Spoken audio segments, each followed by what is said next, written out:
ક્રાંતિવીર ગુરુ ગોવિંદસિંહની આજરોજ જન્મજયંતિ છે, ત્યારે દાહોદના ધાનપુરમાં આજરોજ આદિવાસી યુવાનોએ ક્રાંતિવીર ગુરુ ગોવિંદસિંહની મૂર્તિની સ્થાપના કરી રહ્યા છે. જે દરમિયાન ત્યાં ભાજપના રાજ્યકક્ષાના મંત્રી બચુ ખાબડે સ્થળે આવી પહોંચી સ્થાપના કરતા આદિવાસી સમાજના યુવાનો જોડે મૂર્તિ હટાવવા ભારે દબાણ કર્યું હતું અને તમારે જે થાય તે કરી લો, અહીં મૂર્તિની સ્થાપના નહીં થવા દઉં તેવું સ્થળ પર સ્પષ્ટપણે વિડીયોમાં બોલતા હોવાનું જોવા મળી આવ્યું છે. ત્યારે રાજ્યકક્ષાના મંત્રી બચુ ખાબડ દ્વારા દેશના મહાન ક્રાંતિકારી ગુરુ ગોવિંદસિંહનું ભારે અપમાન કરવામાં આવ્યું હતું. બચુ ખાબડ દ્વારા ધાનપુર તાલુકાના આદિવાસી યુવાનોને અહીં મારા ગામમાં અને મારા મત વિસ્તારમાં કોઈપણ મૂર્તિ બેસાડવામાં નહીં દઉં હોવાનું જણાવ્યું હતું. ત્યારે આ સમગ્ર ઘટના બાદ આદિવાસી સમાજમાં ભારે રોષ ફાટી નીકળ્યો છે.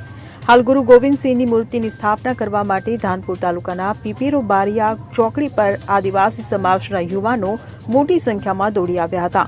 તો મંત્રી બચુ ખાબડ મૂર્તિના બેસાડવા માટે અહીં વહીવટી તંત્ર અને પોલીસ પ્રશાસનનો સાથ લઈ ભારે દબંગાઈ કરી રહ્યા હોવાનું જોવા મળ્યું છે. Bureau report CN24 news. હવે જુઓ દેશ દુનિયાની તમામ ખબરો તમારી આંગળીના ટેરવે. ઉઠાવો મોબાઈલ અને Google Play Store પરથી ડાઉનલોડ કરો અમારી CN24 ન્યૂઝ મોબાઈલ એપ.